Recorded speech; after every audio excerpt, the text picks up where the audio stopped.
மாண்புமிகு பேரவைத் தலைவர் அவர்களே, தமிழ் வெல்லும் என்ற தாரக மந்திரத்துக்கு சொந்தக்காரர்.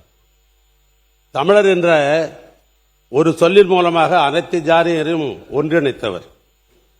தமிழ் ஞானத்தந்தை என்று சான்றோர் பெருமக்களும் ஆன்றோர் பெருமக்களும் பாராட்டிய தலைவர். அவருக்கு நிகர் அவர்தான் எங்கள் தலைவர். அவருக்கு என் முதல் வணக்கத்தை நான் தெரிவித்துக் கொள்ள நான் விரும்புகிறேன். அரசு என்பது மக்களுக்கு மக்களாலே ஆளப்படுவது என்றான் ஆபிரகாம் லிங்கன். பிற சமூக கொள்கையை வெறுக்காமல் மதிக்க வேண்டும் என்று சொன்னவர் விவேகானந்தர். உலக தொழிலாளர்களே ஒன்றுபடுங்கள், வென்றால் உலகம் உங்கள் கையில்தான் என்றார் காரல் மார்க்ஸ். வாதங்கள் என்பது மக்களின் மகிழ்ச்சிக்கும் சுதந்திரத்திற்கும், புரட்சி என்பது அவருடைய உரிமையை புனிதமாக்குவது என்றார் பிடல் காஸ்ட்ரோ அவர்கள். அந்த வரிசையில்தான் இந்திய வரலாற்றையே புரட்டி போடும் போர்க்குணம் படைத்த தலைவர், வாடிய பயிரை கண்டபோதெல்லாம் வாடினேன் என்று சொன்ன வள்ளலார் எண்ணம் கொண்ட தலைவர், எல்லோருக்கும் எல்லாம் கிடைக்க வேண்டும், எல்லோருக்கும் எல்லாம் கிடைக்க வேண்டும் என்ற மனித மேம்பாட்டு தத்துவத்தை நாட்டிற்கு தந்த நற்றமிழ் நாயகர் எங்கள் தலைவர் அருமையண்ணன் மு.க. ஸ்டாலினுக்கு என்னுடைய முதல் வணக்கத்தை நான் தெரிவித்துக் கொள்ள விரும்புகிறேன். இளைஞர்களுடைய எடு ஞாயிறு, நாளைய தமிழகத்தின் நம்பிக்கை நட்சத்திரம், எங்களுடைய திராவிட இயக்கம், தந்தை பெரியார், பேரறிஞர் அண்ணா, என் தலைவர் கலைஞர், இன்றைய தலைவர் அண்ணன் மு.க. ஸ்டாலின், திராவிட இயக்கத்தினுடைய 5ஆம் தலைமுறை தலைவராக இருக்கிற எங்களுடைய படைத்தளபதி மாண்புமிகு எதிர்க்கட்சி தலைவர்களுக்கு எனது நெஞ்சார்ந்த நன்றி இந்த நேரத்தில் நான் தெரிவித்துக் கொள்ள நான் விரும்புகிறேன். மாண்புமிகு பேரவைத் தலைவர்களே, சில ஆண்டுகளுக்கு முன் புகழ்பெற்ற இந்து தமிழ் தினசரி நாளில் அவருடைய ஆசிரியராக இருந்த சமஸ் அவர்கள் தெற்கிலிருந்து ஒரு சூரியன் என்ற புத்தகத்தை தயாரித்து வெளியிட்டிருந்தார்கள். அந்த புத்தகம் வேறு வேறு படிப்பவர்கள் பார்த்திருக்கக்கூடும். மாண்புமிகு பேரவைத் தலைவருக்கு இந்த புத்தகத்தை நான் காட்ட விரும்புகிறேன். இப்படிப்பட்ட புத்தகம் லட்சக்கணக்கான இந்த புத்தகம் இன்றைக்கு தமிழ்நாட்டில் விற்பனையானது.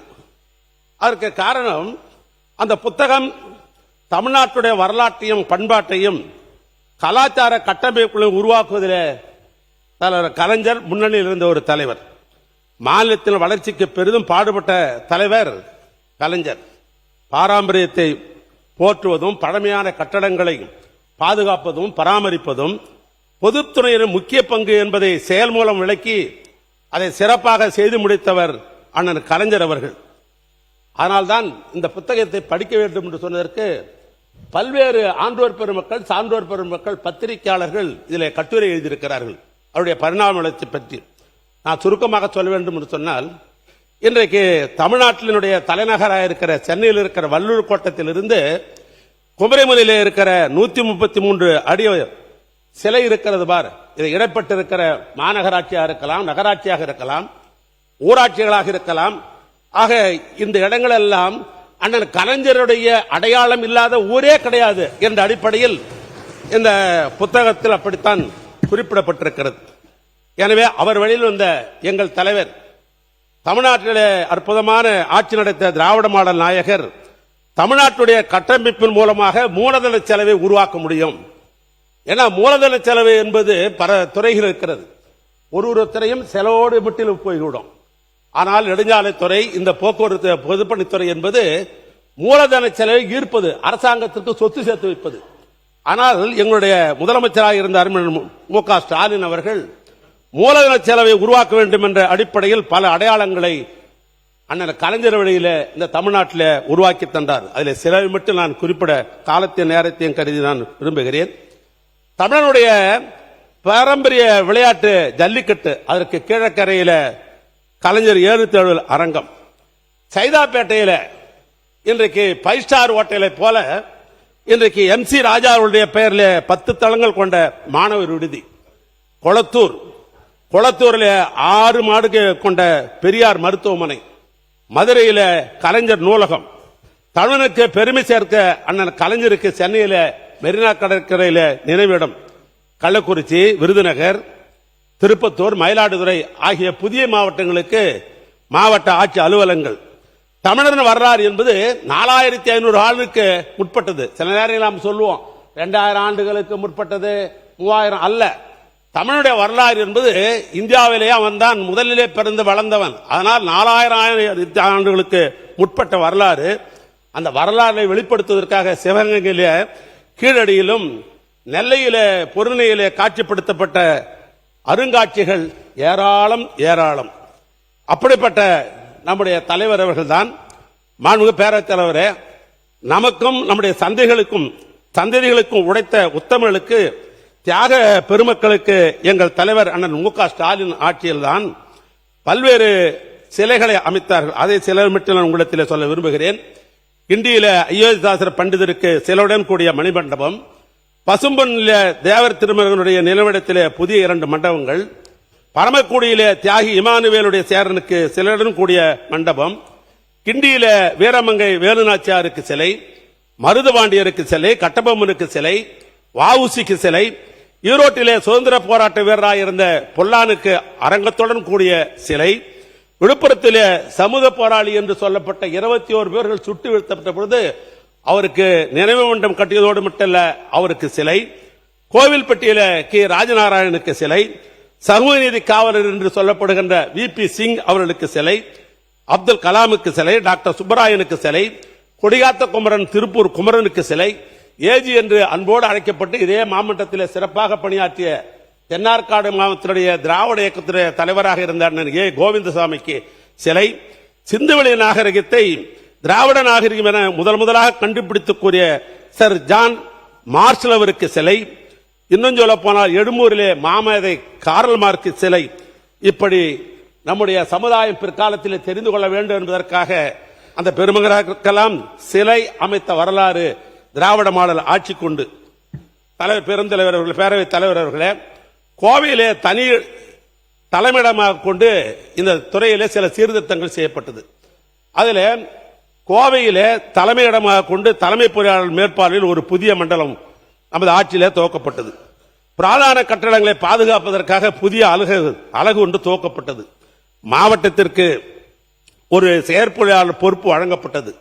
தரக்கட்டுப்பாடு அலகு என்பதை புதியதாக துவக்கப்பட்டது. உயர்கல்வித்துறைக்கு கட்டடம் கட்டுவதற்காக திட்ட அலகு என்று துவக்கப்பட்டது. டெல்லியிலே நம்முடைய சிறப்பு விருந்தினர்கள் செல்வதற்கு, அலுவலர்கள் செல்வதற்கு, சட்டமன்ற உறுப்பினர்கள் தங்குவதற்கு, மாண்புமிகு அமைச்சர் பெருமக்கள் அரசின் காரணமாக டெல்லிக்கு போகிற பொழுது அங்கே தங்குவதற்காக அங்கே இன்றைக்கு கட்டப்பட்டிருக்கிறது. டெல்லி பல்கலைக்கழகத்தில், ஜவஹர்லால் பல்கலைக்கழகத்தில் ஐயன் திருவள்ளுவருக்கு சிலை. 2021 2026 இடைப்பட்ட காலங்களில் 406 உதவி பொறியாளர்கள், சிவில் இன்ஜினியர் 104 உதவி பொறியாளர்கள், மின்னியல் இன்ஜினியர், கொதிகலன் இயக்கத்தில் 4 முதுகலை பொறியாளர், 6 இளநிலை ஆர்கிடெக்ட் ஆகிய பணி நியமனம் செய்யப்பட்டிருக்கிறது. பழமையை பாதுகாக்கின்ற வகையில் 100 ஆண்டுகளை தாண்டி இருக்கிற ஹெரிடேஜ் பில்டிங் என்ற அடிப்படையில் 22/9/2000 முதல் 30/10/2000 வரை வீரமங்கை வேலுநாச்சியாருக்கும் மருதுபாண்டிய சகோதரர்களுக்கும் போர் பயிற்சி எடுத்த இடம் எது என்று சொன்னால் சங்கரபதி கோட்டை. அந்த சங்கரபதி கோட்டையை ஓடு சேர்ந்து 64 கட்டடங்கள், 100 ஆண்டு காலம் கழித்த கட்டடங்கள், ஹெரிடேஜ் என்ற அந்த கட்டடங்கள் 470.58 கோடி திட்ட மதிப்பீட்டில் எடுத்துக்கொள்ளப்பட்டு பல பணிகள்லாம் முடிவுற்று விட்டது. எங்களுடைய ஆட்சியிலே சில பணிகள் இன்றைக்கு நடைபெற்றுக் கொண்டிருக்கிறது. அதோடு மட்டுமல்ல, நான் ஆரம்பத்திலே குறிப்பிட்டதை போல இந்தியாவுடைய தலைநகரில் இன்றைக்கு நாமெல்லாம் தங்குவதற்கு, நாம் என்று சொல்வது அமைச்சர் பெருமக்கள், சட்டமன்ற உறுப்பினர்கள், அரசு அதிகாரிகள், ஐஏஎஸ் அதிகாரிகள் டெல்லிக்கு போனால் அங்கே இருக்கிற இடம் போதுமானதாக இல்லை. எனவே கூடுதலாக கட்ட வேண்டும் என்று வைகை இல்லம் என்று, அந்த வைகை என்ற பெயர் வைத்தவரை எங்கள் அண்ணன் கலைஞர் தான். ஆனால் அந்த வைகை இல்லம் கட்ட வேண்டும் என்று இன்றைக்கு பழைய கட்டடங்கள் மீண்ட நிலைய கட்டம் என்கிற காரணத்தினால் அதை அப்புறப்படுத்திவிட்டு இன்றைக்கு புதியதாக 257 கோடி ரூபாய் மதிப்பீட்டில் 3 லட்சம் சதுர அடி பரப்பில் முக்கியமான கட்டடங்களாக 39 ஷூட் ரூம், 60 டீலக்ஸ் ரூம், 72 படுக்கைகள் கொண்ட 9 தங்க விடுதிகள் இன்றைக்கு நம்முடைய திராவிட மாடல் ஆட்சியில் கட்டப்பட்டிருக்கிறது.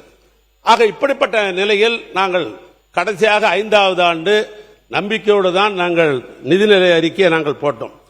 அதுல சென்ற ஆண்டில் 25-26 அந்த ஆண்டில் நல்லவர்களையும் மாணவர்களையும் பட்டதாரியும் வளமாக்குவது கல்விதான். கல்விக்கு நிகரானது ஒன்று அல்ல. அந்த கல்வி உலக வரலாற்றை தெரிந்து கொள்வதற்கும் பொருளாதார வளர்ச்சியை பெறவும் கல்வியினுடைய விரிவாக்கம் அவசியம் என்பது தேவையை அறிந்த காரணத்தினால் எங்களுடைய முதலமைச்சராக இருந்த அண்ணன் மு.க. ஸ்டாலின் அவர்கள் நூலகம் அவசியம் தேவை என்று அவர் கருதினார்கள். நூலகத்தோடு இன்றைக்கு டிஜிட்டல் நூலகமும் அதை உணர்ந்து எங்கள் தலைவர் திருச்சியில பெருந்தலைவர் காமராஜர் பெயரிலே நூலகம், கடலூரில் நம்முடைய சமூக காவலர் அஞ்சலை அம்மாள் பெயரிலே நூலகம், சேலத்தில் பாவேந்தர் பாரதிதாசன் பெயரிலே நூலகம், நெல்லையில காகிதமில்லத் பெயரிலே நூலகம், கோவையை பொறுத்த மட்டில் தந்தை பெரியார் நூலகம் கட்டி முடிக்கப்பட்டு திறக்கிற தருவாயில் அது இருந்தது. நான் கூட திறந்துவிட வேண்டும் என்று முதலமைச்சர் கேட்டேன். அப்பொழுது தலைமை பொறியாளராக இருந்தவர், தலைமை செயலாளராக இருந்தவர், ஆட்சி நாம தான் வரப்போகிறது, நாம் திறந்து விடலாமே என்ற ஒரு நம்பிக்கை விட்டார்கள். மக்கள் மீது வைத்திருந்த பாசம் அப்படித்தான் நாங்களும் கருதினோம். ஆனால் அந்த கட்டடம் கட்டி முடிக்கப்பட்டு ஒரு 5% கட்டடம் நிலுவையில் இருந்தது. கோயம்புத்தூரில் நம்முடைய மாண்புமிகு பொதுப்பணித்துறை அமைச்சர் கூட சென்று அந்த நூலகத்தை எல்லாம் கண்டுகளித்து ஆய்வு செய்து அதற்கு பின்னால் கூட பேட்டி கொடுத்திருந்தார். நான் கூட பத்திரிகையில் நான் பார்த்தேன். நான் கேட்க விரும்புவது, இந்த 3 மாத காலமாகிறது கொள்கை தலைவர் என்று நீங்கள் பெரியாரை ஏற்றுக்கொண்ட இந்த நிலையில இந்த 3 மாதம் அது இன்றும் திறக்காமல் இருப்பது என்பதை இந்த அரசுடைய கவனத்துக்கு கொண்டு வர நான் விரும்புகிறேன். ஆக இந்த நூலகம் இன்றைக்கு மக்கள் பயன்பாட்டுக்கு இல்லாமல் கிடப்பிலே கிடக்கிறது என்பதையும் நினைவூட்டி, அதோடு மட்டுமல்ல எங்கள் தலைவர் அவர்கள் கேரளாவிலே ஆறுக்குட்டி என்ற ஒரு இடம் உண்டு. அது வைக்கத்திற்கு போராட்டத்திற்கு போன்ற நம்முடைய தந்தை பெரியார் அவர்கள் சிறை இருந்த இடம் அந்த ஆறுக்குட்டி என்பது. அந்த ஆறுக்குட்டியில அன்றைய முதலமைச்சர் கேரள முதலமைச்சர் இடத்திலே கேட்டு அந்த ஆறுக்குட்டியில ஒரு நினைவு சிறைச்சாலை அமைக்க வேண்டும் என்று முதலமைச்சர்கள் கடிதம் எழுதினார்கள். நானே நேரடியாக சென்று கேரள முதலமைச்சர் பினராயி விஜயனை பார்த்தேன். அந்த 70 சென்ட் இடத்தை அவர்கள் தானமாக நம்முடைய அரசாங்கத்திற்கு கொடுத்தார்கள். அதில் ஒரு சிறை அமைக்க வேண்டும் என்பதற்காக 3.9 கோடி பணம் எங்கள் அண்ணன் ஒதுக்கி தந்தார்கள். நானே கேரளாவுடைய சுற்றுலாத்துறை அமைத்து கொண்டு அடிகோல் விழாவுடன் நடத்தினோம். அது என்னவோ தெரியவில்லை, பெரியாரை பற்றி பெருமையாக பேசுகிற நீங்கள் இந்த 3 ஆண்டு காலம் என்னென்ன கிடப்பிலே போட்டு விட்டீர்கள். எனவே அதையும் இந்த நேரத்தில் 3 மாத காலமாக அது கிடப்பிலே போட்டிருக்கிறீர்கள். அமைச்சர்கள் பதிலில் அதனுடைய விளக்கத்தை தர வேண்டும் என்று இந்த நேரத்தில் கேட்டுக்கொள்ள என்று சொன்னால், தந்தை பெரியாரை கொள்கை தலைவர் என்று அடிக்கடி நீங்கள் தம்பட்டம் அடித்துக் கொள்ளுகிற காரணத்தினால் அதை உங்களுக்கு நான் நினைவூட்ட நான் விரும்புகிறேன். நாங்கள் எங்கள் ஆட்சியிலே பெருந்தலைவர் காமராஜர் அவர்கள் மீது எங்களுக்கு உண்மையாக சொல்லுகிறேன், நிரம்ப பற்றுண்டு. நிரம்ப பற்று இருக்கிற காரணத்தினால் தான் இன்றைக்கு திருச்சியில் கூட நம்முடைய பெருந்தலைவர் காமராஜர் என்பதில் இன்றைக்கு ஒரு நூலகத்தை இன்றைக்கு நாங்கள் கட்டி கொண்டிருக்கிறோம். நான் ஏன் இதை குறிப்பிடுகின்ற சொன்னால், காமராஜருக்கு என்று எங்களுக்கு கொண்டு திடீரென ஒன்று பாசம் வந்து விடவில்லை. இன்னும் சொல்ல போனால் 1961 தமிழ்நாட்டிலே காங்கிரஸ் தான் ஆண்டு கொண்டிருந்தது. அப்பொழுது திராவிட முன்னேற்ற கழகத்தினுடைய தோழர்கள் இன்றைக்கு சென்னையினுடைய மாநகராட்சியினுடைய மேயராக இருந்தார்கள். பெருந்தலைவர் காமராஜருக்கு அண்ணாவை பார்த்து அன்றைக்கு இருந்த மேயர் அண்ணாவை பார்த்து உங்களுக்கு சிலை வைக்க வேண்டும், சென்னை மாநகராட்சியை சிலை வைப்பதற்கு மேயருக்கு எனக்கு அதிகாரம் உண்டு என்று சொன்ன பொழுது அண்ணா சொன்னாராம், இல்லை இல்லை, எனக்கு சிலை முக்கியமல்ல, சுதந்திர போராட்டத்திற்காக போராடியவர் நம்மவர் பெருந்தலைவர் காமராஜருக்கு நீங்கள் சிலை வைங்க என்று அண்ணா அவர்கள் அப்படித்தான் குறிப்பிட்டாராம். ஆனால் அன்றைக்கு 1961 சென்னையில மாநகராட்சியின் திராவிட முன்னேற்ற கழகத்தினுடைய மேயர் அவர்கள் ஜிம்கானா கணப்பு என்று சொல்லப்படுகிற அன்றைய மவுண்ட் ரோடு இன்றைக்கு இருக்கிற அண்ணா சாலையில இன்றைக்கு காமராஜர் சிலையை அதை அங்கே நிறுவி அன்றைக்கு இருந்த பிரதமர் நேரு அவர்களை அழைத்துக் கொண்டு வந்து அந்த சிலையை திறந்த வரலாறு யாருக்கு என்று சொன்னால் திராவிட முன்னேற்ற கழகத்திற்கு உண்டு என்பதற்காகத்தான் இதை நான் குறிப்பிட விரும்புகிறேன். அதோடு மட்டுமல்ல, 13/4/1955 தான் பெருந்தலைவர் காமராஜர் முதலமைச்சராக வருகிறார். ஆனால் அதுக்கு முன்னால் வரைக்கும் ராஜாஜி தான் இருந்தார். அந்த இருவருக்கு ஏற்பட்ட கருத்து வேறுபாடின் காரணத்தால் ராஜாஜி அவர்கள் ராஜினாமா செய்தார். பெருந்தலைவர் காமராஜர் முதலமைச்சரானார். ஆனால் சட்டமன்ற உறுப்பினராக இல்லை. சட்டமன்ற உறுப்பினர் 6 மாத காலத்தில் ஆக வேண்டும்.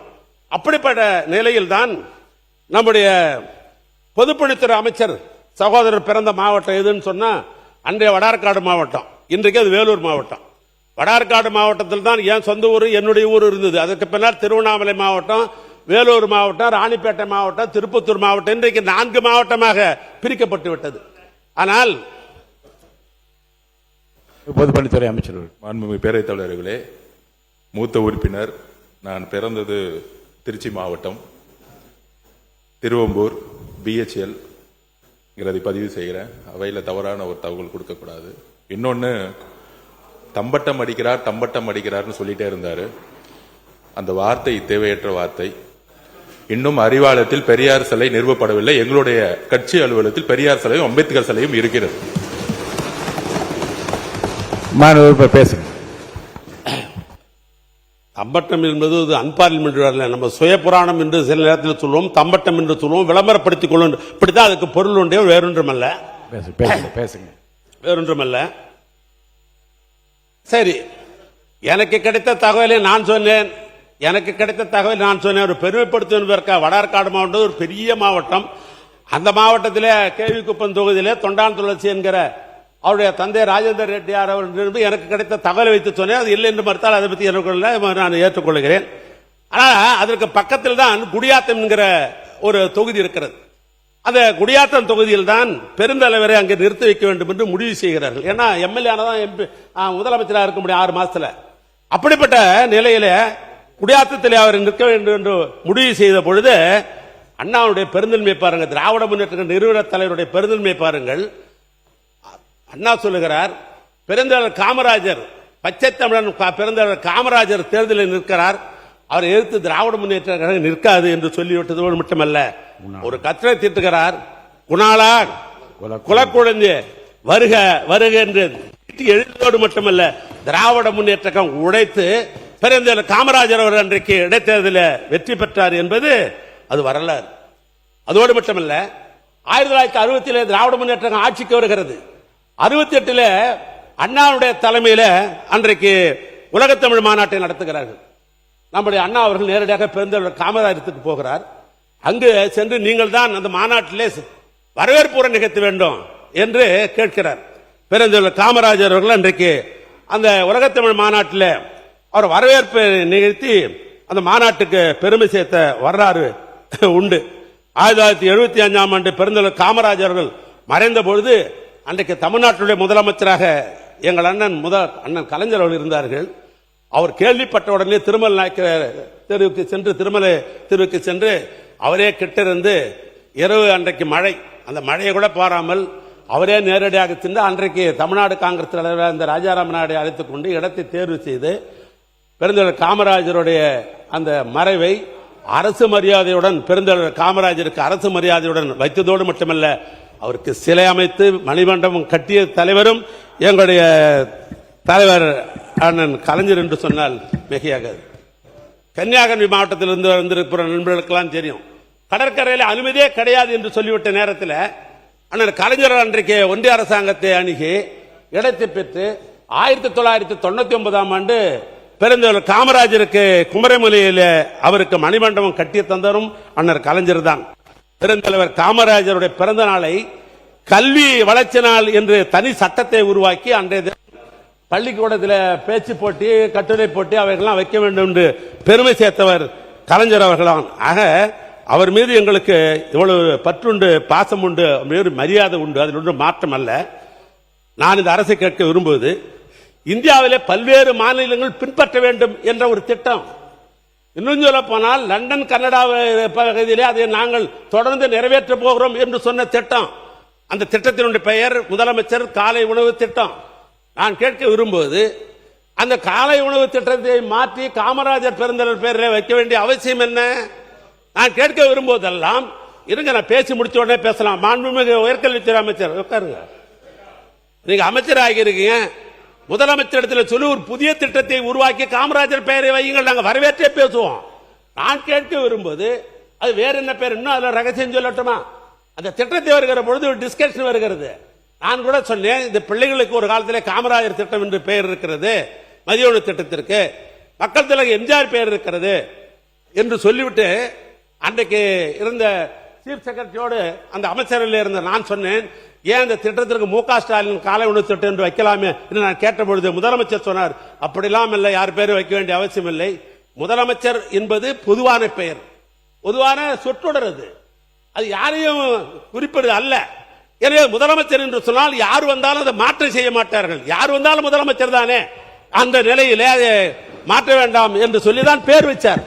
ஆனால் என்னவோ தெரியவில்லை, நீங்கள் அந்த முதலமைச்சர் அவை முன்னவர் மாண்புமிகு பேரவைத் தலைவர் அவர்களே, மாண்பு உறுப்பினர்கள் இங்கே பேச வேண்டிய மானிய கோரிக்கை விட்டுவிட்டு பள்ளி கல்வித்துறைக்கு போய் என்னங்க சொல்லிடுறேன், பள்ளி கல்வித்துறை போய் காலை உணவுக்கு பேசிக் கொண்டிருக்கிறார் என்று சொன்னால் நேரம் போதாது. மானிய கோரிக்கை சம்பந்தம் இல்லாமல் நான் பேச மாட்டேன். காமராஜர் பேரில் நாங்கள் நூலகமே கட்டி கொண்டிருக்கிற அந்த அளவுக்கு அவர் மீது மரியாதை உண்டு. காமராஜர் பெயரை ஒரு புதிய திட்டத்திற்கு வைத்திருந்தால் நாங்களும் பாராட்டியிருப்போம். எங்க ஊர்ல ஒரு பழமொழி உண்டு, அண்ட விட்டு நெய்ய பொண்டாட்டி கைய அப்படின்னு ஒரு பழமொழி உண்டு. பக்கத்து விட்டு நெய் ஆனா ஏமான் சம்சாரத்து மூலமா போட்டாதான் இனிக்கும் சுவைக்கும் என்று சொல்லுகிற ஒரு பழமொழி உண்டு. அப்படி நாங்கள் வைத்த திட்டத்திற்கு நீங்கள் பேர் வைப்பது என்பது அப்படித்தான் பொருத்தம் என்று நான் கருதுகின்றேன். எனவே திட்டம் வந்ததை பற்றியவர்களுக்கு எனக்கு தவறல்ல. உறுப்பினர் நிறைய கருத்துக்களை முந்தைய மானிய கோரிக்கைகளில் இருந்து நிறைய கட்டணம் கட்டினது எல்லாம் நிறைய விளக்கமா சொன்னீங்க. 20 நிமிடம் ஆகிவிட்டது. இல்ல உங்களுக்கு நேரமே தெரியாது. ஏனென்றால் நிறைய வரலாற்று குறிப்புகள் எல்லாம் நீங்க சொல்லிக்கிட்டு குணாளே வருக குல குழந்தை வருக என்று பழைய வரலாறும் நினைவில் கூறத்தக்க பல விஷயங்களை நீங்க சிறப்பாக சொல்லிக் கொண்டே வருகின்றீர்கள். ஆனால் 20 நிமிடம் ஆகிவிட்டது. சுருக்கமாக பேரவைத் தலைவர், நான் உங்கள் அனுமதியோடு தான் பேச முடியும், எனக்கு தெரியும். இன்னும் சுவையான அமெரிக்க அதிபராக இருந்த ஜான் கென்னடி சொன்னார், என் நாடு பொருளாதார வளர்ச்சி பெற்று இருப்பதற்கு எதுவென்றால் நெடுஞ்சாலையின் பங்கு அதிகம் என்று சொன்னான் ஜான் கென்னடி. சாலைகள் தான் மக்களுடைய வாழ்க்கை தரத்தையும் நாட்டின் பொருளாதாரத்தையும் உயர்த்த ஆதாரமாக திகழ்கிறது. இன்று இந்தியாவிலே தமிழ்நாடு 2வது பெரிய பொருளாதார வளர்ச்சி பெற்றிருக்க என்று சொன்னால் அது நெடுஞ்சாலைத்துறையுடைய பங்கு என்பது அதிகம். எங்கள் தலைவர் முதலமைச்சர் பொறுப்பில் இருந்த பொழுதுதான் திராவிட மாடலாட்சியில் நெடுஞ்சாலைத்துறைக்கு முக்கியத்துவம் தந்து 67,211 கிலோமீட்டர் நீளம் சாலை பராமரிக்கப்பட்டது. 36 ரயில்வே மேம்பாலங்கள் கட்டி முடிக்கப்பட்டன. 35 ரயில்வே மேம்பாலங்கள் கட்டப்பட்டுக் கொண்டிருக்கிறது. விபத்தை குறைப்பதற்காக 2638 இடங்களும் பிளாக் ஸ்பாட் 415 இடங்களும் கண்டறியப்பட்டு மேம்படுத்தப்பட்டன. 18/11/2002 சாலை விபத்துகளை ஏற்படுத்த உயிர் சேதத்தை குறைப்பதற்கு இன்னுயிர் காப்போம் நம்மை காப்போம் நாக்கும் திட்டத்தை கொண்டு வந்தோம். கிராம பகுதியில் அதிகமான தரைப்பாலங்களை, அதாவது குறிப்பாக 1166 தரைப்பாலங்களை உயர்மட்ட பாலமாக ஆக்கணும். கோவையில் 1791 மதிப்பீட்டில் 10.5 கிலோமீட்டர் நீளத்திற்கு உயர்மட்ட பாலம் அமைத்து விஞ்ஞானி ஜிடி நாயுடைய பெயரை குறிச்சிட்டிருக்கிறோம். மதுரை சிவகங்கை மாவட்டங்களில் இணைக்கும் 1.33 கிலோமீட்டர் மேம்பாலம் கட்டுவதற்கு அதற்கு வீரமங்கை வேலுநாச்சியாருடைய பெயர் சூட்டப்பட்டிருக்கிறது. அதோடு மட்டுமல்ல, குமரையில ஐயன் திருவள்ளுவர் சிலையும் விவேகானந்தர் சிலையும் இல்லத்தையும் இணைக்கிற கடல் நடுவே அதிக கண்ணாடி அறை பாலம் கட்டப்பட்டு 30/12/2002 அன்றைய முதலமைச்சர் அவர்களால் திறந்து வைக்கப்பட்டது என்பதை இந்த நேரத்தில் நான் பெருமையோடு தெரிவித்துக் கொள்ள நான் விரும்புகிறேன். அதே நேரத்தில் நம்முடைய நிர்வாக சீர்திருத்தம் என்ற பெயரில் ஒன்றிய அரசுக்கு இணையாக மாநில நெடுஞ்சாலை ஆணையம் ஒன்று 7/3/2002 ஆளுநர் ஒப்புதலுடன் சட்டப்படி இதே மாவட்டத்தில் சட்டத்தை நிறைவேற்றி துவக்கப்பட்டது. சென்னை, கோவை, மதுரை, திருச்சி ஆகிய 4 புதிய மண்டலம் உருவாக்கப்பட்டது. தரமான சாலைகளை அமைப்ப 10 தரக்கட்டுப்பாடு கோட்ட பொறியாளர் குழு அமைக்கப்பட்டது. அதோடு மட்டுமல்ல, இந்த விபத்து இல்லாத மாநிலம் என்ற ஒரு இலக்கை அடைவதற்காக நம்ம சாலை என்ற புதிய செயலியை உருவாக்கி 1/11/2023 அன்று மாண்புமிகு அன்றைய துணை முதலமைச்சர் இன்றைய எதிர்க்கட்சி தலைவருடைய திருக்கரத்தால் அந்த செயலியை நாங்கள் இந்த மாநிலத்தில் தொடக்கி வைத்தோம். அதன் மூலமாக 13,300 புகார்கள் பெறப்பட்டு பள்ளமில்லா சாலைகள் என்ற சீர் செய்யப்பட்டு பொதுமக்களுடைய நற்பெயரை இந்த துறை பெற்றுக் கொண்டிருப்பதையும் இந்த நேரத்தில் தெரிவித்துக் கொள்ள விரும்புகிறேன். நெடுஞ்சாலைத்துறை பொறுத்தவரைக்கும் 2002 முதலாக இன்டர்னல் ஆடிட் என்ற ஒரு முறையை கொண்டு வந்தோம். ஏன்னா அது ஒரு ஆண்டு பூரா என்ன நடக்குது, என்ன டெண்டர் நடக்குது, என்ன சமாச்சாரம் தெரியாதுன்ற நிலைமை இருந்தது ஒரு காலத்தில்.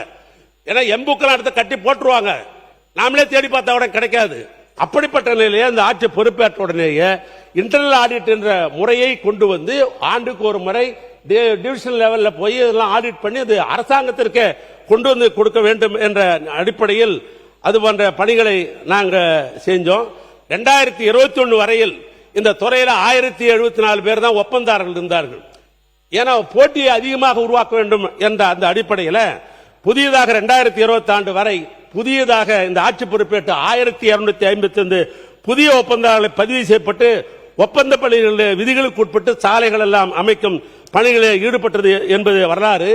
பாலங்கள் ஆய்வு செய்வதற்காக அது உறுதித்தன்மையை கண்டறிவதற்காக பாலங்கள் சிறப்பு ஆய்வு அலகு என்று ஒன்று தொடங்கப்பட்டது.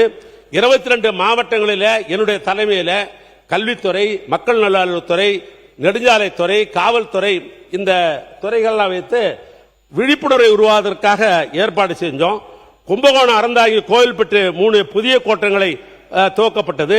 அதோடு மட்டுமல்ல, இன்றைக்கு அண்ணா சாலை என்று சொல்லப்படுகிற தேனாம்பேட்டை முதல் சைதாப்பேட்டை வரை 3.2 கிலோமீட்டர் தூரத்திற்கு 621 கோடி மதிப்பீட்டில் 4 வழி உயர்மட்ட பாலம் கட்டப்படுகிறது. இது உலகத்திலேயே மெட்ரோ ரயில் இருக்கிறது பார், இந்த மெட்ரோ சுரங்கப்பாதைக்கு கீழே போகிற போது மேல பாலம் போறது உலகத்தில் வேற எங்கேயுமே இல்லை. இந்த டிசைனை யாருன்னு கேட்டீங்கன்னா இந்த தமிழ்நாடுடைய நெடுஞ்சாலைத்துறையுடைய பொறியாளர்கள். ஏன்னா நம்ம பொறியாளர் எப்படி திறமையானது நாட்டுக்கு தெரியணும். நம்முடைய தமிழ்நாடு நெடுஞ்சாலைத்துறையை சேர்ந்த பொறியாளர்கள் நம்முடைய சென்னையில் இருக்கிற IIT சென்னை, அதோடு மட்டுமல்ல அதற்கு இன்னொன்று. மாண்புமிகு உறுப்பினர், நீங்கள் அமைச்சராக இருந்தபோது மானிய கோரிக்கைகளுக்கு என்ன பதில் சொல்லணும், அப்படி அதே நினைவோடு வந்து நீங்கள் செய்த சாதனைகள் எல்லாம் அரசினுடைய அமைச்சரை போல விளக்கி கொண்டிருக்கின்றீர்கள். இப்போது இருக்கிற மானிய கோரிக்கையின் மீது உங்கள் கருத்துக்களை நீங்கள் விரைவாக சொல்லும்படி நான் கேட்டுக்கொள்கிறேன். சொல்லி அதை முடிச்சிடுறேன். நம்ம பெருமை நம்ம பேசி ஆகணுமே. நம்ம இன்ஜினியரை பற்றி தான் சொல்றேன். நம்ம இன்ஜினியர் தான் அங்க, அந்த இன்ஜினியர் தான் இங்க. சென்னை IIT, நிப்பான் கோய் என்கிற 3 நிறுவனம் ஒன்றாக இணைந்து தான் அந்த டிசைனை செஞ்சாங்க. அதுக்கு இன்னைக்கு என்ன நம்ம பெருமைன்னா, ஜப்பான் டோக்கியோ மெரைன் என்கிற நிறுவனம் சர்வதேச விருதை நமக்கு கொடுத்திருக்கிறது. அதான் இதில் இருக்கிற ஒரு சிறப்பு.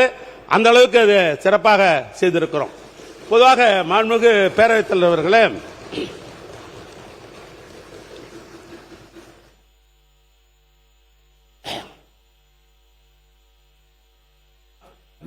கண்டினியூ பண்ணுங்க.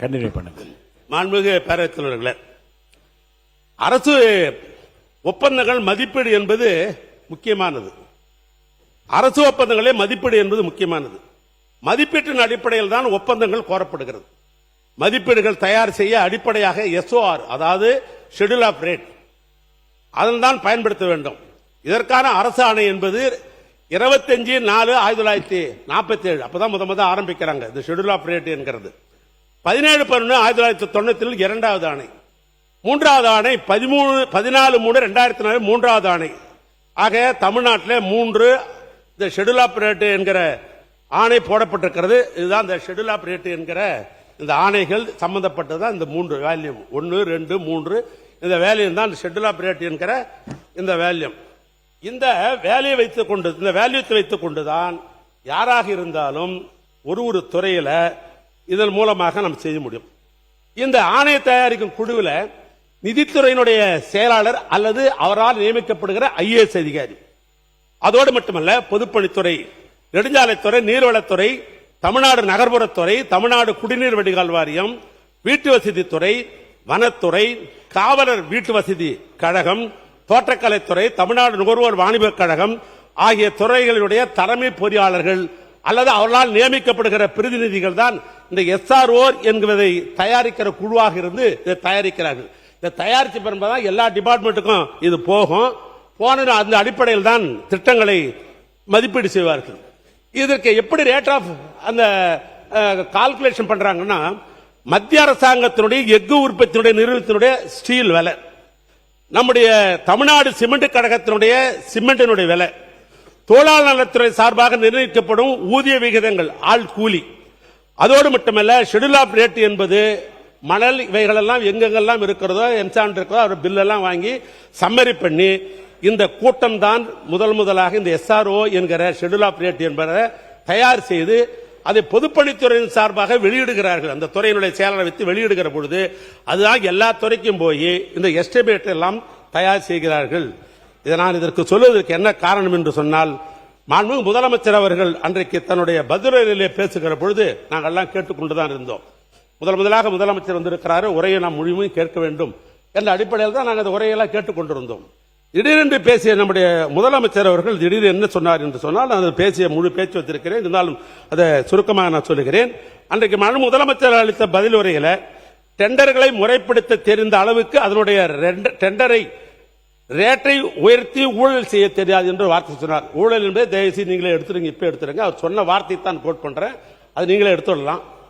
எங்களுக்கு ரேட்டை ஏற்றி பண்ண தெரியாது. ஏன்னா அந்த ரேட்டு ஏத்துறது போறது வரதெல்லாம் யாரோ முதலமைச்சருக்கு அவர் யாரோ தவறாக வழிநடத்தி விட்டார்களோ அல்லது அவருக்கு செய்தி இப்படி தவறாக கிடைத்திருக்கிறதோ என்ற அடிப்படையில் தான் இருப்ப. எனக்கு தெரியும் எதை பேசணும் தெரியும். உட்காரு.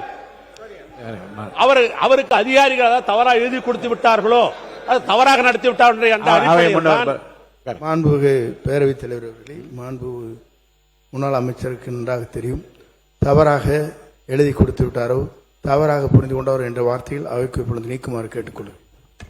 வார்த்தைகள் அவைக்குள் நீக்கப்படுகிறது. மாண்புமிகு முதலமைச்சர் யாரும் வழிநடத்த தேவையில்லை, எல்லாம் தெரிந்தவர், விரல் நுழையில் விவரங்கள்லாம் வைத்துக் கொண்டுதான் பேசுகிறார். நீங்க தொடர்ந்து பேசலாம். ஆக இது சட்டமன்றத்திலே இது ஒரு பதிவாக இருக்கிற காரணத்தில் இதை சொல்றேன். நான் என்ன சொல்றேன், முதலமைச்சருக்கு அதிகமான திறமை என்பதிலே எனக்கு ஒன்றும் மாற்று கருத்து இல்லை. ஆனால் நான் சொல்ல விரும்புவது, என்னுடைய வயதுக்கு நான் அந்த சட்டமன்றத்திற்கு 1984 வந்தேன் என்பது உங்களுக்கு தான் தெரியும். நான் எந்த தவறான வார்த்தைகளோ அன்பார்லிமெண்ட் வாழலாம் நான் பயன்படுத்த மாட்டேன், பயன்படுத்தும் எனக்கெல்லாம் தெரியாது. ஏன்னா அப்படித்தான் எங்களெல்லாம் வளர்த்திருக்கிறார்கள். மக்கள் தலைவர் எம்ஜிஆர் காலத்திலும் சரி, அண்ணன் கலைஞர் காலத்திலும் சரி, என்னுடைய தலைவர் திராவிட மாடல் நாயகர் எங்களுக்கு அப்படித்தான் வளர்த்திருக்கிறார், ஒன்றும் மாற்று கருத்தில். ஆனால் ஷெட்யூல் ஆஃப் ரேட் என்பது எப்படி தயார் செய்யப்படுகிறது, நாளைக்கு அமைச்சராக இருப்பவர்கள் நீங்க பிற்காலத்தில் ஒரு கேள்வி கேட்கும்போது நீங்களே அப்படித்தான் பதில் சொல்ல வேண்டிய ஒரு சூழ்நிலை இருக்கிறது. இந்த புத்தகத்தை நான் ஒன்றும் தயார் பண்ணிட முடியாது, ஷெட்யூல் ஆஃப் ரேட் நான் பண்ண முடியாது. இது காலாகாலமா 1947 சுதந்திரம் இருந்த காலத்திலிருந்து ஷெட்யூல் ஆஃப் ரேட் என்பது அரசினுடைய இது கைடு மாதிரி, எல்லா துறைக்கும் இது கைடு மாதிரி. நான் எல்லா துறையும் சொல்லிட்டேன். நான் இதுல ஒன்றும் தவறான எதையும் நான் சொல்லவில்லை என்று இந்த நேரத்தில் நான் தெரிவித்துக் கொள்ள நான் விரும்புகிறேன். அதோடு மட்டுமல்ல, இந்த துறையை பற்றி நீங்க சொல்லணும்னு நினைச்சீங்க, நான் சுருக்கமாக சொல்றேன்.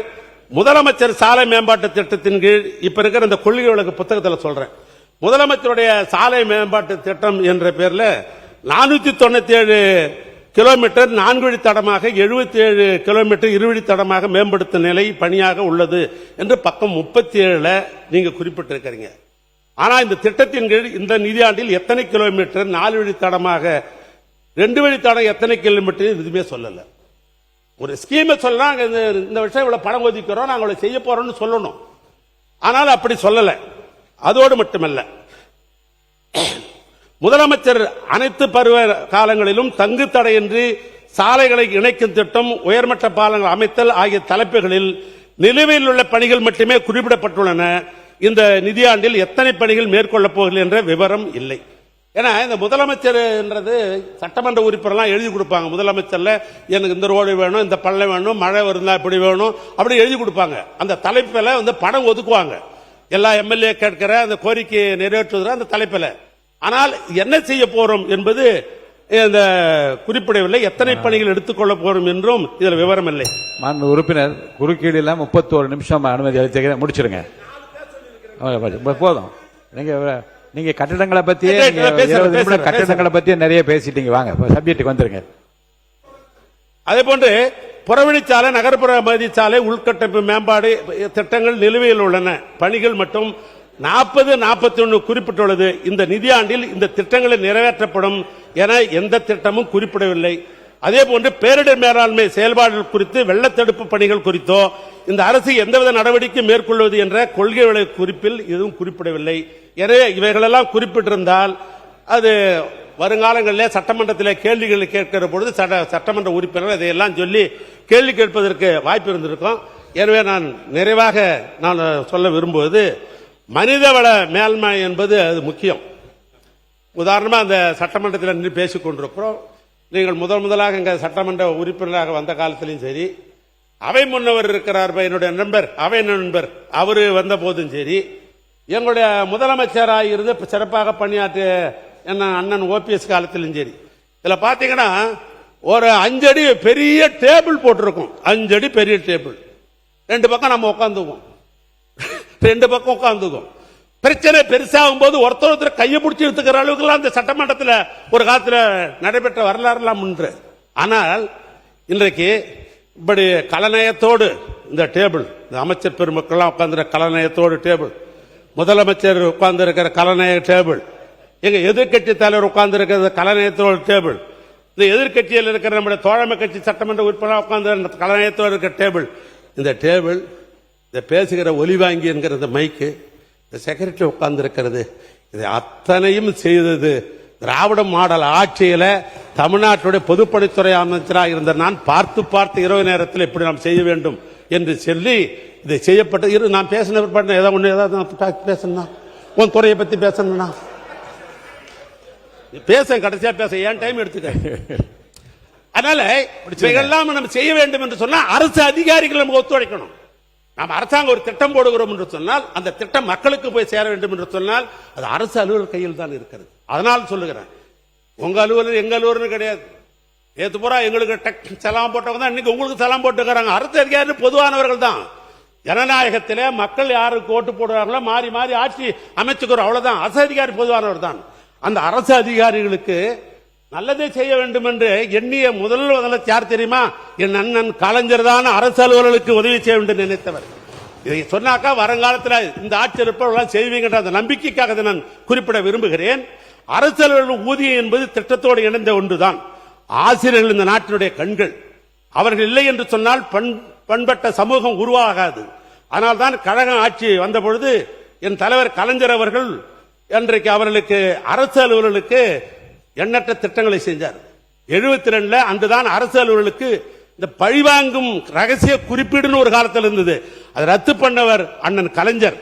15/1/72 அன்று அரசு அலுவலர்கள் பணிக்காலத்தில் இருந்தால் அவர்களுக்கு வாரிசு உரிமை என்ற அடிப்படையில் பணிகள் அவங்க இறந்தாங்கன்னாக்கா முதலாக இன்றைக்கு லட்சக்கணக்காக இருந்துச்சு. 10,000 ரூபாய் அந்த குடும்பத்துக்கு இறந்த குடும்பத்திற்கு கொடுக்க வேண்டும் சொன்னவர் கலைஞர். பொங்கல் போனஸ் தந்தவர் கலைஞர். அதோடு மட்டுமல்ல, ஒன்றிய அரசாங்கத்திற்கு இணையாக மாநில அரசுகளுக்கு ஊதிய வகைகளை வகுத்து கொடுத்தவர் அண்ணன் கலைஞர். அரசு பணியாளர்களுக்கு 30 ஆண்டுகள் பணிபுரிந்தால் அவளுக்கு முழு ஊதியம் பெற வேண்டும் என்று சொன்னவர் கலைஞர். 15 நாட்கள் ஈட்டிய விடுப்பை ஒப்படைத்தால் அதற்கு பணப்பயன் கொடுக்கும் என்று சொன்னவர் கலைஞர். 2008 அரசு பணியாளர்களுக்கு புதிய மருத்துவ காப்பீட்டத்தை கொண்டு வந்தவர் கலைஞர். அரசு ஊழியர்களுக்கு ஓய்வு போது பணிக்கொடை 20 லட்சத்திலிருந்து 25 லட்சமாக ஆக்கியது திராவிட மாடல் ஆட்சியில அண்ணன். இதெல்லாம் சொல்லிட்டார். ஒன்றே ஒன்று நான் கேட்க விரும்புவது இல்ல, நான் ஒன்னே ஒன்று தான் கேட்கிறேன். இது ஒன்னே ஒன்று, பில்டிங் ஸ்ட்ராங் ஆனா பேஸ்மெண்ட் வீக் அப்படின்றத பேசுங்க. முடிச்சிருங்க. பேரத்தவர்களே, 2003 ஒரு முக்கியமானது. இது நாளைக்கு உங்களே கேட்பாங்க, உங்க ஆபீஸ்ல வேலை செய்யறவங்க, ஏங்க எங்களை பத்தி பேசும்போது பெல் அடிச்சிட்டீங்களே அப்படின்னு உங்களே கேட்டுருவாங்க. நம்ம அதுக்காக சொல்றேன், வேற ஒண்ணும் இல்லை. உங்களுக்கு நல்ல பேர் ஒன்றுதான் சொல்றேன். 1/4/2003 ஏற்கனவே பழைய ஓய்வு திட்டம் இருந்தது, அதை ரத்து செய்து விட்டார்கள். அப்ப வந்து ஒன்றிய அரசாங்கம் போட்ட பிரஷர்ல அன்றைக்கு இருந்த ஆட்சியாளர்கள் ரத்து செய்து விட்டார்கள் 2003. அதுக்கு பின்னால் பல போராட்டம்.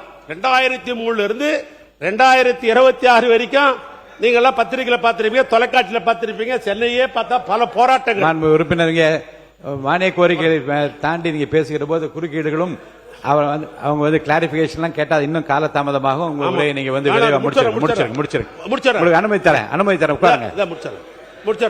முடிங்க. அதாவது 2003 இருந்து பெரிய போராட்டம் இருந்தது.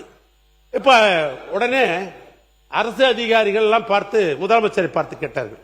உடனே முதலமைச்சர் என்ன பண்ணாரு கேட்டீங்கன்னா, நம்முடைய பேடி அவர்கள், அதாவது சுகதின் சிங் பேடி அவர்கள் தலைமையில ஒரு குழு அமைத்தார்கள். இந்த பிரச்சனையை எப்படியாவது தீர்த்துலாமே அப்படின்னு அமைத்தார்கள். அவர் ஒரு 3 மாத காலம் எடுத்துக்கொண்டார். அவர் ரிப்போர்ட் கொடுத்தாங்க. முதலமைச்சர் என்ன பண்ணார், அரசு அதிகாரியும் இந்த ரிப்போர்ட்டையும் சரி பண்ணுங்க.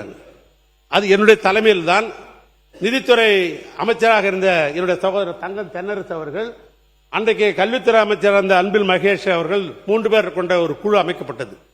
அந்த குழுவில் அந்த அதிகாரிகளை பல முறை நான் கூப்பிட்டு பேசினேன். அதனுடைய விளைவாக கடைசியாக என்ன ஒத்துக்கொண்டார்கள் என்று சொன்னால், உறுதியளிக்கப்பட்ட ஓய்வு திட்டத்தை நாங்கள் ஏற்றுக்கொள்ளுகிறோம் என்ற ஒரு நிலை வந்தது. உறுதியளிக்கப்பட்ட ஓய்வு திட்டத்தை நாங்கள் ஏற்றுக்கொள்ளுகிறோம் என்ற ஒரு நிலை வந்தது. அப்பொழுது அவர்கள் பேசியது என்ன, கடைசியாக நாங்கள் ஓய்வு பெறுகிற பொழுது என்ன சம்பளமோ அது 50% ஓய்வூதியமாக தர வேண்டும். ஓய்வூதிய காலத்தில் எங்கள் குடும்பத்திற்கு உறுப்பினர் இன்றைய மானிய கோரிக்கை மீது நீங்க பேசுறீங்கன்னா அமைச்சர் அதுக்கு பதில் சொல்வார். நீங்க பொதுவாக மற்ற விஷயங்களை பற்றி எல்லாம் அந்தந்த மானிய கோரிக்கை வரும்போது நீங்க பேசுமே தவிர இப்போது இருங்க, இதுக்கு இப்ப நீங்க சொல்றதுக்கு இருங்க, இதை பற்றி பதில் சொல்லுவேன். முன்னாள் ஆட்சி பொறுப்பில் இருந்த தளவாய் சுந்தரம் நானும் பேசுறேன்னு சொல்றாரு. அதே மாதிரி இங்க இருக்கக்கூடிய அமைச்சர் இதற்கு இந்த கேள்விக்கு இப்போது பதில் சொல்ல ஆரம்பித்தால் இந்த மானிய கோரிக்கை எப்போது முடியும்? தயவுசெய்து இந்த மானிய கோரிக்கை மட்டுமான விஷயங்கள் நீங்க பேசுவதுதான் பொருத்தமானதா இருக்கும். முடிச்சிருக்கல, நன்றி சொல்லி முடிங்க.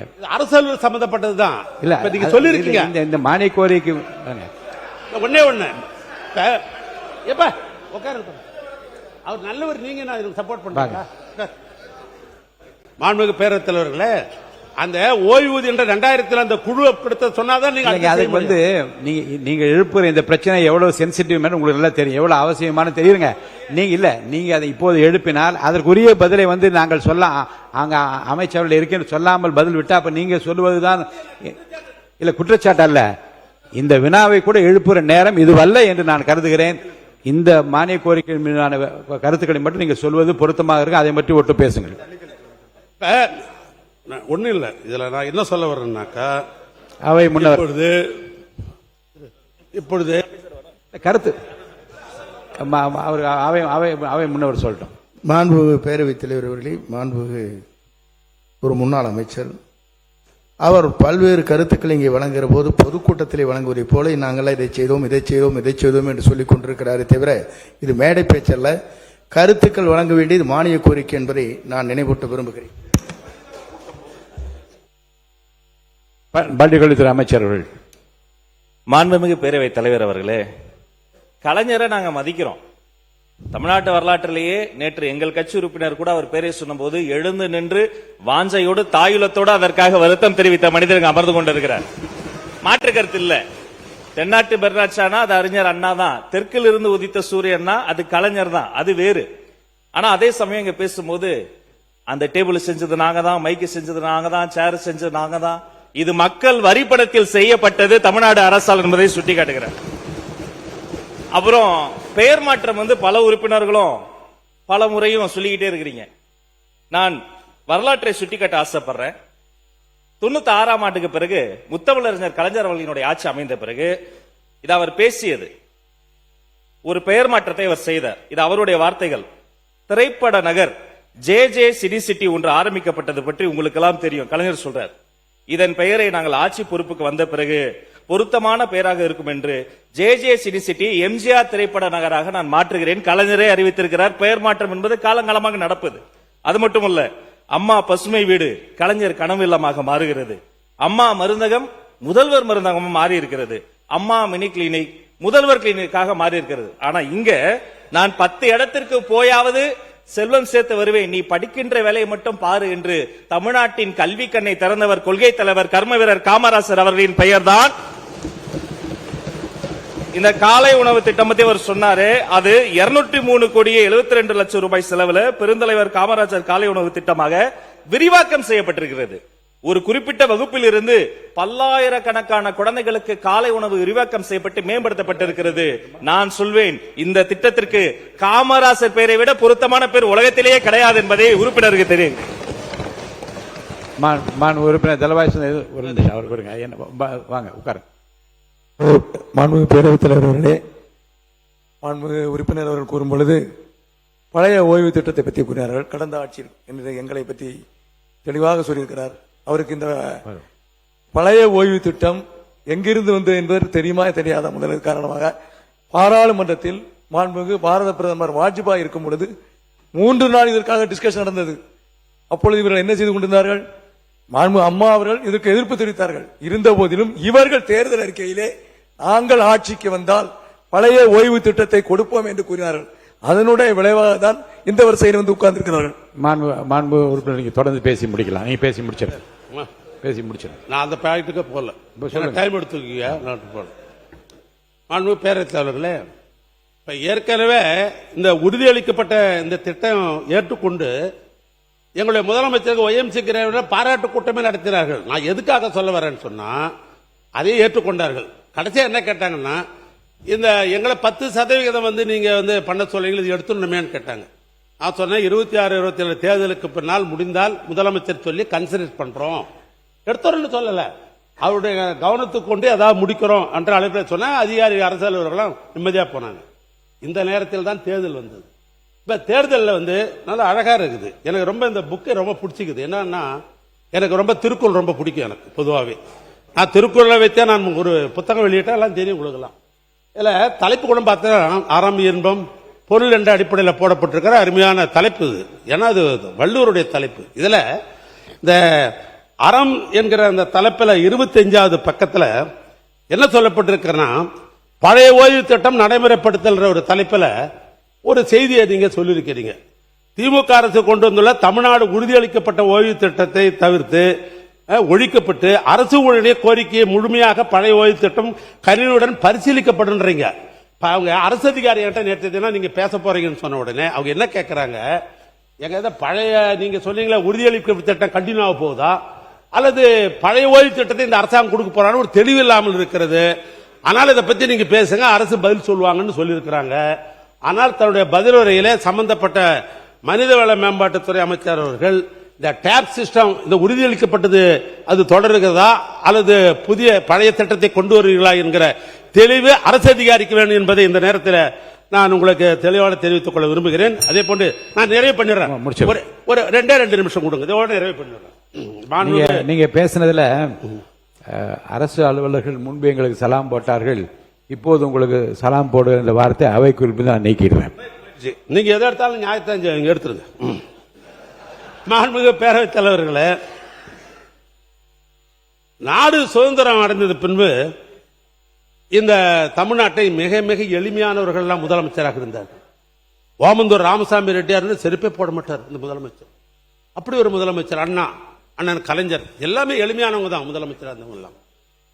அப்ப ஓமந்தூர் ராமசாமி ரெட்டியார், மூதறிஞர் ராஜாஜி, பெருந்தலைவர் காமராஜர், பெரியவர் பக்தவச்சலம், பேரறிஞர் அண்ணா, முத்தமிழறிஞர் கலைஞர், மக்கள் தலைவர் எம்ஜிஆர், அம்மையார் ஜெயலலிதா, ஓ பன்னீர்செல்வம், எங்க ஓ பன்னீர்செல்வம், பக்கத்தில் இருக்கிற முன்னாள் முதலமைச்சர் சகோதரர் எடப்பாடி பழனிசாமி அவர்கள், எங்க தலைவர் திராவிட மாடல் ஆட்சியினுடைய தலைவர் மு க ஸ்டாலின், இத்தனை முதலமைச்சர்களும் முதலமைச்சரிலிருந்து இந்த தமிழ்நாட்டுடைய பல்வேறு திட்டங்களை நிறைவேற்றி இருக்கிறார்கள், ஏழ்மையை போக்கி இருக்கிறார்கள்.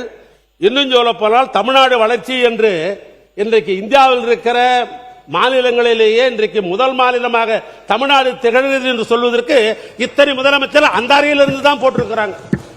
இன்னைக்கு காலையில இந்த டைம்ஸ் ஆஃப் இந்தியா என்கிற பத்திரிகை ஒரு செய்தியை அரசனுடைய கவனத்துக்கு கொண்டு வர, வேறொன்றும் அல்ல. ஆனால் இப்பொழுது அந்த இடத்தை மாற்றிவிட்டு 1 கோடி ஏறத்தாழ் 30 லட்சம் ரூபாய் செலவில் எங்க அண்ணன் கலைஞர் தான் நாமக்கல் மாளிகை அந்த 10 மாடி கட்டடத்தை கட்டி கொடுத்தவரை எங்க அண்ணன் கலைஞர் தான். இப்ப அந்த இடத்துக்கு முதலமைச்சர் போறார். ஏன் கேள்வி என்னன்னா, அது அவருடைய விருப்பம். யார் எந்த அறையை வைப்பது அவருடைய விருப்பம், யார் எந்த டிரைவர் வச்சுக்கிறது என்பது அவருடைய சொந்த விருப்பம். அதில் நான் தலையிட முடியாது. ஆனா இவ்வளவு திட்டங்கள் எல்லாம் இந்த நாட்டுக்கு கொடுத்த அறை இப்படி இருக்கிற பொழுது எங்க அண்ணன் கலைஞர் கட்டிருக்கிற அந்த அறைக்கு போறார் என்பதில் எனக்கு தனிப்பட்ட ஒரு விதத்தில் மகிழ்ச்சி தான். இது பிரிட்டிஷ்காரன் கட்டது, அது தமிழன் கட்டது, அது ஒன்றும் மாற்றம் இல்லை. ஆனால் இன்றைய தினம் டைம்ஸ் ஆஃப் பத்திரிகையில் என்ன செய்தி வந்திருக்கிறது சொன்னால், இந்த டைம்ஸ் ஆஃப் பத்திரிகையில் 5.54 கோடி ரூபாய் மதிப்பிலான இந்த டெண்டர் ஆழ்நிலையில் விடப்படவில்லை, இந்த டெண்டர்ல ஏதோ ஒரு கோளாறு இருக்குதுன்னு டைம்ஸ் ஆஃப் வந்துக்கிறாங்க. அது அமைச்சர் அவர்கள் பதில் அதுக்கு சொல்லட்டும், நான் வேணான்னு சொல்லல. ஏன்னா இப்ப என் டைம் எடுத்துக்கணும், அதுக்காக சொல்றேன். நான் கடைசியா பதில சொல்லுங்க, அமைச்சருக்கு அந்த வாய்ப்பு உண்டு, மணிக்கணக்காக கூட நீங்க பேசலாம். ஆனா நான் கேட்க விரும்புவது, ஏன் அந்த அறையிலே இருந்து பணியை பார்க்க வேண்டியதானே?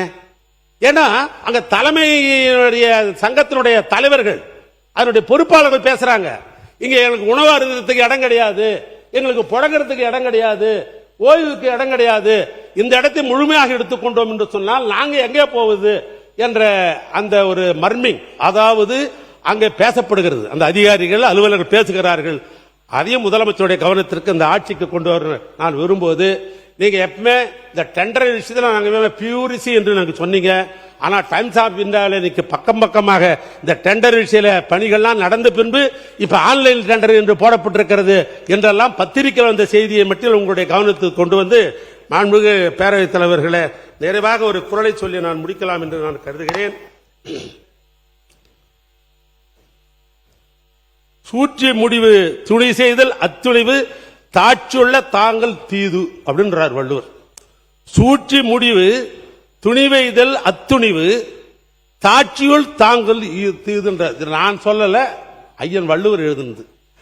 அது ஒரு செயலில் ஈடுபாடு முடிவெடுக்குவதற்கு முன்னால், ஒரு செயலில் ஈடுபட்டு முடிவெடுக்க முன்னால் அச்செயல் விளையும் சாதக பாதங்களை பற்றி ஆராய்ந்து முடிவெடுத்திருக்க வேண்டும். அப்படி முடிவெடுத்த பிறகு காலம் தாழ்த்துவது இயக்க வைப்ப முடியாது, 3 மாசம் சென்று தான் முடியும், 6 மாசம் சென்று தான் முடியும், 2 வருஷம் சென்னாதான் முடியும் அப்படி காலம் தாக்குறோம் பார். அது எங்க வந்து முடியும் என்றால் தீதில் முடியும் என்று வள்ளுவர் சொல்றார். நான் இதெல்லாம் சொல்லல, இந்த ஆட்சிக்காரர் அட்வைஸ் பண்றாரு, ரொம்ப காலதாபம் பண்ணாதீங்க, அப்படி பண்ணீங்கன்னா அது தீதாக அமையும் என்று வள்ளுவர் சொல்லுகிறார். எனவே அந்த வள்ளுவர் தான் இந்த ஆட்சிக்கு பொருத்தம் என்று சொல்லி, அச்சம் என்பது மடமையடா, அஞ்சாமே திராவிடர் உடமையடா, 6லும் சாவு 100லும் சாவு, தாயகம் காப்பதுதான் இந்த கழக உறுப்பினருடைய கடமை என்று சொல்லி என் உரையை நான் நிறைவு செய்கிறேன். நன்றி, வணக்கம். மாண்புமிகு பொதுப்பணித்துறை அமைச்சர் அவர்கள். மாண்புமிகு பேரவைத் தலைவர்களே, மூத்த உறுப்பினர் தன்னுடைய பேச்சை சிரிச்சுக்கிட்டே, பொதுவா ஊர்ல ஒரு பழமொழி சொல்லுவாங்க, இந்த வாழைப்பழத்துல ஊசி ஏத்தி அந்த வாழைப்பழத்தையே மக்கள் கொடுப்பாங்களாம். அதுதான் அவருடைய பேச்சுடைய கடைசி சுருக்கம். டைம்ஸ் ஆஃப் இந்தியாவை பத்தி சொன்னாரு. கடந்த 5 வருஷத்துடைய அனைத்து பத்திரிகை செய்திகளை எடுத்து போட்டா இந்த துறை ஊழல் மட்டும்தான் செஞ்சிருக்குன்னு சொல்ல முடியும் எங்களாலையும். சோ மாண்புமிகு பேரவைத் தலைவர்கள் வரும்போதே என்கிட்ட சொன்னீங்க, இன்னைக்கு எதையும் யாரையும் குறைகள் சொல்லாமல் நம்மளுடைய திட்டங்களை பத்தி பேசுங்கன்னு சொன்னீங்க. பத்திரிகை செய்திகள் தவறானது, அதுக்கான விளக்கத்தை நான் பதில் கொடுக்கிறேன். டெண்டரே இன்னும் முடியல. எங்களுடைய முதலமைச்சர் சொன்னது உண்மை. அதுல ஒன்னு சொன்னால் ஸ்கெடியூல் ரேட் ஏன் இன்னும் அனௌன்ஸ் பண்ணலன்னு, அதுக்கும் ஒரு காரணம் இருக்கு. எங்களுடைய முதலமைச்சருடைய உரைக்கும் ஸ்கெடியூல் ரேட் அனௌன்ஸ் பண்ணாததுக்கு ஒரு காரணம் இருக்கு. இன்னைக்கு ஸ்கெடியூல் ரேட் அனௌன்ஸ் பண்ணோம்னா பொதுவா சிவில் ரேட்டுடைய விலைக்கு ஏற்ற மாதிரி பண்ணணுங்கிறது எங்களுக்கு தெரியும். பொதுவா 3%, 5%, 7% பொதுவா விலை ஏற்றுவார்கள். ஆனால் நாங்கள் போன வருஷம் என்ன இருக்கோ ஸ்கெடியூல் ரேட் அதே எல்லா டிபார்ட்மெண்ட்டுக்கும் கொடுத்திருக்கோம். ஏன் அப்படின்னா, இன்றைக்கு கூடிய சீக்கிரத்தில் வெள்ளை அறிக்கை வெளியிட போறோம். நெடுஞ்சாலை துறையிலையும் பொதுப்பணித்துறையிலையும் கடந்த 5 வருடங்களாக நடந்த அனைத்து டெண்டர்களையும் என்ன நடந்தது என்று இன்றைக்கு அவையில நாங்க சொல்ல விரும்பல. அதுல இந்த லாஸ்ட் 60 நாள்ல 20 ப்ராஜெக்ட் மேல ரீடெண்டர் விட்டோம். அதோடைய பாசிட்டிவ் ரியாக்ஷன் என்ன, முதலமைச்சர் சொன்ன மாதிரி ஹை வேல்யூ போட்டாங்க அப்படின்னு சொன்னது உண்மை. சுமார் 20-36% வேல்யூ கம்மியா இன்னைக்கு டெண்டர் வந்து கொண்டிருக்கு. அதை இந்த மாமன்றத்தை தாக்கல் செய்ய நாங்க ரெடியா இருக்கிறோம். ஆல்ரெடி போன கவர்மெண்ட்ல போட்ட டெண்டர்ஸ் திருப்பியும் புதுசா டெண்டர் விடும் பொழுது சுமார் 20-36% வரைக்கும் டெண்டரோட வேல்யூ இன்னைக்கு கம்மியாக கிடைத்து அந்த பணம் எல்லாம் நம்மளுடைய ட்ரெஷரிக்கு வந்து கொண்டிருக்கிறதுங்கிறதான் உண்மை. இதை என்னுடைய பதில் குறிப்பில சொல்றேன். அப்புறம் மாண்புமிகு முதலமைச்சருடைய அலுவலகம் செக்ரட்டரியேட் கட்டணும்னு கலைஞர் நினைச்சாரு. அதுல ஏதாவது உடன்பாடு இல்லாம இருக்கா? அன்பு மாண்புமிகு அம்மா அவர்கள் ஒரு புது செக்ரட்டரியேட் கட்டணும்னு நினைச்சாங்க, அதுலயும் உடன்பாடு இருக்கும். பட் கால சூழ்நிலை, ஏன் செக்ரட்டரியேட் கட்டணும்னு நினைச்சாங்க? அரசு அலுவலர்களா இருக்கட்டும், முதலமைச்சர் காலையில 9:30 மாலை 5:05 பல்வேறு தரப்பு அரசு ஊழியர்களாகட்டும், வெளிநாட்டு பிரதிநிதிகளாகட்டும், நம்மளுடைய விசிட்டர்ஸ் ரூம் பாத்தீங்கன்னா தெரியும். ஒரு வெளிநாட்டில இருந்து ஒரு அமெரிக்கன் கான்சுலேட்டோ ஒரு வெளிநாட்டு அதிகாரிகள் வரும்பொழுது உட்காரக்கூடிய இடம் இன்னும் அப்டேட் செய்யப்படல. இதுதான் கலைஞரும் சரி அம்மா அவர்களும் சரி ஒரு செக்ரட்டரியேட் கட்டணும்னு நினைச்சாங்க. அப்ப முதலமைச்சருடைய வேலைப்பளு புதிய திட்டங்களுக்காக அவரை சுத்தி கிட்டத்தட்ட ஒரு 200 பேர் இன்னைக்கு ஒரு நியூ விஷன், ஒரு புதிய மாற்றத்தை உருவாக்க, ஒரு நியூ ரீஸ்ட்ரக்சருக்காக தன்னுடைய அலுவலகத்தை எல்லோரும் அமரக்கூடிய, முதலமைச்சர் தான் மட்டும் நல்ல ரூம்ல உட்கார்ந்தா பத்தாது, அங்க இருக்கக்கூடிய நீங்க பாத்தீங்கன்னா தெரியும், இப்ப கூட நீங்க உள்ள வரலாம், S1 S2 முதலமைச்சருடைய S1 S2 S3 S4 ஒரு 100 ஸ்கொயர் ஃபீட் கூட இல்லாத ஒரு ரூம்ல உட்கார்ந்து அவங்க வேலை பார்த்துட்டு இருக்காங்க. அப்ப முதலமைச்சருடைய பரந்த உள்ளம் அனைத்து அதிகாரிகளுக்கும் ஒரு நல்ல வசதியான இடம் வேண்டும் என்கின்ற ஒரு உணர்வுடன் தான் தன்னுடைய அலுவலகத்தை அவரை சுத்தி கிட்டத்தட்ட 80 பேர் உட்கார்ந்து வேலை பார்க்கும் போது அங்க சரியான கழிவறை வசதி கூட கிடையாது. நீங்கள் இப்பொழுதும் போய் பார்க்கலாம். இதற்காக தற்காலிகமாக ஒரு ஏற்பாடுக்காக தான் இந்த இடத்தை மாத்துறாங்களே தவிர, இதை மற்ற உறுப்பினர்கள் சொல்லும் போது கூட இது ஒரு அவருடைய வசதிக்கோ அவருடைய தேவைக்கோ அவர் கிடையாது. அவரு இன்னைக்கும் சொல்றோம், நாங்க கேம்பெயின் போகும்போது ஒரு சாதாரண ஹோட்டல்ல ஏன் வண்டிலேயே வேன்லயே படுத்துட்டு சாப்பிட்டு அங்கேயே ஒரு 2 மணி நேரம் இருந்துட்டு போறக்கூடிய ஒரு எளிமையான முதல்வர் எங்களுடைய முதல்வர். அதனால இந்த தவறான தகவல்களை அவைக்கு எதுவும் தெரிவிக்க வேண்டும் நாம் சொல்கிறோம். மித்த எல்லா கேள்விகளுக்கும் என்னுடைய பதிலறிவில் நான் தெரிவிக்கிறேன். மாண்புமிகு உறுப்பினர் திருமதி தாஹிரா அவர்கள். சரி. மாண்புமிகு பேரவைத் தலைவர்களே, நான் ஏற்கனவே விளக்கமா சொல்லிட்டேன். இது இந்த ஆட்சியும் சரி, 6 ஆட்சிக்கு வந்தாலும் இந்த ஷெட்யூல் ஆபரேட்டர் 47 இருந்து 1947 இருந்து இருக்கிறது. இது இப்ப புதுசா இல்லை. இது தனிப்பட்ட அமைச்சர்கள். இப்ப பொதுப்பணித்துறை அமைச்சர்னா இவர் தயார் பண்ணிக்க முடியாது. பக்கத்துல நம்முடைய அமைச்சர் இருக்கிறார், தயார் பண்ண முடியாது. இது பல்வேறு துறையில் இருக்கிறவர்கள்லாம் சேர்ந்து IAS அதிகாரி, அது நிதித்துறையினுடைய செயலாளர் தலைமையில் இது நடைபெற்று இது பண்றாங்க. இதை வச்சு தான் எஸ்டிமேட் போடுறோம். இதுல யாரு ரேட்டு ஏத்திக்கிறது மீண்டும் அமைச்சர் சொல்றார் தவறு. நான் டெண்டர் போடுகிற பொழுது ஒப்பந்ததாரர்கள் தனக்கு வேலை கிடைக்கணும் எப்படியாவது. சில பேர் என்ன பண்ணுவாங்க, ஒப்பந்ததாரன்னு கேட்டீங்கன்னாக்கா நமக்கு லாபம் கூட வேணாம், நம்ம இருக்கிற ஆட்களுக்கு சம்பளம் கொடுத்தாலும் சும்மா வச்சு சம்பளம் கொடுக்க முடியாது, மிஷினுக்கு டீசல் ஊத்தி ஆகணும் அப்படின்ற அடிப்படையில் கூட லோ டெண்டர் போடுவாங்க. அது ஆட்சிக்கோ அமைச்சருக்கு சம்பந்தம் இல்லை. ஏன்னா இந்த ஷெட்யூல் ஆபரேட் முடிச்சுட்டோம்னா, டெண்டர் போட்டுட்டோம்னா முடிஞ்சது. இன்னும் சொல்ல போனா இன்னைக்கு அமைச்சர் மானிய கோரிக்கையில் இன்னைக்கு என் துறைக்கு பணம் வேணும்னு உங்ககிட்ட கேட்கிறாரு, பாஸ் பண்ணிட்டா முடிஞ்சிருச்சு அந்த வேலை. இல்ல அப்படி கிடையாது. அதிகாரிகள் எந்த திட்டம் திட்டினாலும் அமைச்சருடைய கவனத்திற்கு வராமல் திட்டம் எதையும் ரிலீஸ் பண்ண முடியாது. இது என்னுடைய நேரடி கண்காணிப்புக்கு வந்த பிறகுதான் எல்லா துறையோடைய அதிகாரிகள் சேர்ந்தாலும் ஷெட்யூல் ஆஃப் ரேட் பொதுப்பணித்துறை அமைச்சர்கிட்ட வந்துதான் ரிலீஸ் செய்யப்படும். அதனால் பதிவு பண்ணிட்டேன். போன வருஷம் இருந்த ஷெட்யூல் ஆஃப் ரேட்டை நாங்க மெயின்டைன் பண்ணிட்டு இருக்கோம். அது ஏன்னா இப்ப நாம ஒரு 7% 10% ஏத்திட்டா, இப்ப டெண்டர் விடக்கூடிய இடத்துல நாம் சொல்ற மாதிரி முன்னாடி அதிகமான வேல்யூ பண்ணி டெண்டர் விட்டதெல்லாம் இன்னைக்கு 20% 36% வரும்பொழுது இந்த ஷெட்யூல் ஆஃப் ரேட்டை கம்பேர் பண்ண ஆரம்பிச்சிருவாங்க. இன்னைக்கு இருக்க ஷெட்யூல் ஆஃப் ரேட் படி தானே அவங்களும் விடுறாங்க அப்படிங்கிறதுக்காக இதை எங்களுடைய வெள்ளை அறிக்கையில் தெளிவா நாங்கள் பதிவு பண்ணுவோம்.